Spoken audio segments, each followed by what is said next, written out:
ជ័យយោ BM21 សម្ដែងរឹតហើយបងប្អូននៅទ្រាំអីទៀតដាក់ទៅវិញទៅតាំងទ្រូងខ្លាំងណាស់ខណៈនេះនៅរសៀលថ្ងៃទី8ខែធ្នូឆ្នាំ2025អំបញ្ញមិញនេះយោធាកម្ពុជាបានប្រើសិទ្ធិនៅក្នុងការការពារដែនអធិបតេយ្យភាពរបស់ខ្លួនបន្ទាប់ពីយោធាថៃបន្តនៃការឈ្លានពានម្ដងហើយម្ដងទៀតចេះតែរូលចូលមកកាន់ច្រកព្រំដែនរបស់កម្ពុជានានាជាពិសេសនៅភូមិព្រៃច័ន្ទនិងភូមិជោគជ័យមុននេះបន្តិចឥឡូវនេះ BM21 របស់កម្ពុជាបានសម្ដែងរឹតដាក់ទៅវិញហើយនៅក្នុងតំបន់អានសេះបងប្អូនជនរួមជាតិជាទីស្នេហាអស់រយៈពេល12ម៉ោងហើយដែលយើងឈរខំធ្មេញញ័រដៃអត់ធ្មត់ជាទីបំផុតប៉ុន្តែពេលនេះយើងមិនទុកឲ្យចោលឈ្លានពានទឹកដីយើងទៀតទេយោធាកម្ពុជាបានសម្រេចចិត្តបញ្ចេញ BM21 បាញ់ស្រោចទៅលើយោធាថ្មើរជើងរបស់ភាគីថៃដែលកំពុងតែបន្តរូលចូលឈ្លានពានទឹកដីខ្មែរដែលនេះសបញ្ជាក់ឲ្យឃើញថាក្នុងកំឡុងពេល12ម៉ោងមុននេះភាពអត់ធ្មត់របស់កម្ពុជាបានដល់ដែនកំណត់ហើយពីព្រោះទង្វើឈ្លានពានរបស់សៀមវាថោកទាបខ្លាំងពេកសូម្បីតែប្រជាជនស្លូតត្រង់នៅក្នុងភូមិឋានក៏ពួកវាប្រើប្រាស់អាវុធវាយប្រហារយ៉ាងកាចសាហាវសម្លាប់ប្រជាជនកម្ពុជាចំនួន4នាក់របួសធ្ងន់ស្រាល9នាក់និងជម្លៀសចេញពីតំបន់ភូមិឋានរាប់ម៉ឺននាក់នេះបើយោងតាមព័ត៌មានផ្លូវការ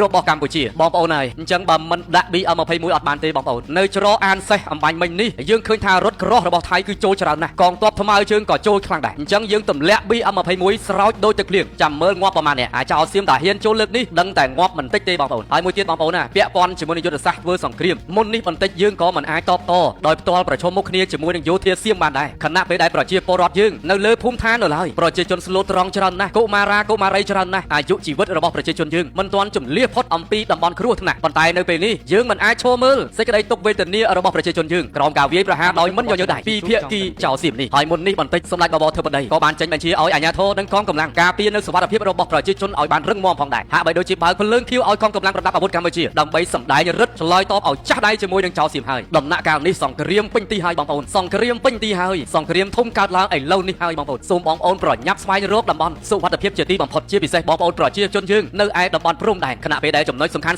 ទាំងអស់នៃព្រំប្រទល់កម្ពុជានិងថៃបានផ្ទុះអាវុធជាបន្តបន្ទាប់ហើយម៉ោងនេះអានសេះសូផ្ទុះខ្លាំងណាស់កងរំពងពេញព្រៃលើកនេះកម្ពុជាបើមិនវាយបកទេមិនផ្ដាល់មេរៀនឲ្យចោលឈ្លានពានទេវាច្បាស់ណាស់រឹតតែបានដៃខ្លាំងជាងមុនពីព្រោះសង្គ្រាមលើកនេះខាងភាគីសៀមគេបានកំណត់គោលដៅហើយគេថានឹងបំបាក់កម្លាំងយោធារបស់កម្ពុជាឲ្យកាន់តែបានបងប្អូនណាវាយលើកនេះមិនមែនវាយយកទីតាំងប្រាសាទទេប៉ុន្តែវាយកទឹកដីណាបងប្អូនហើយនៃការរបស់វាស៊ីជម្រៅណាស់បងប្អូនគិតមើលវាមិនបានគិតអំពីអាយុជីវិតរបស់ប្រជាជនកម្ពុជាស៊ីវិលទេវាបាញ់ស្រោចគ្រប់តំបន់ទាំងអស់ដូច្នេះដល់ពេលហើយ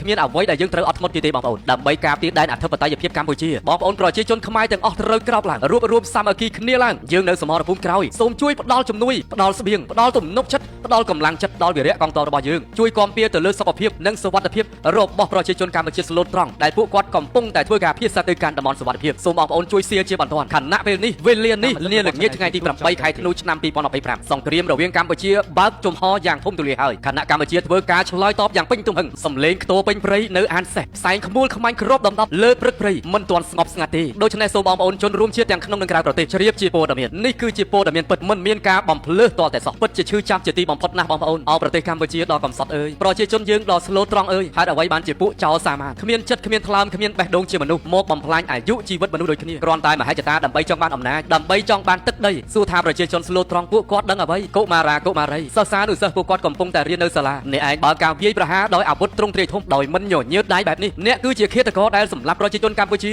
នៃការបាញ់ប្រហារលើកនេះអស់ចំនួន4នាក់ហើយរងរបួសធ្ងន់ស្រាល9នាក់ទៀតត្រូវជម្លៀសរត់ខ្ចាត់ខ្ចាយចេញពីផ្ទះសម្បែ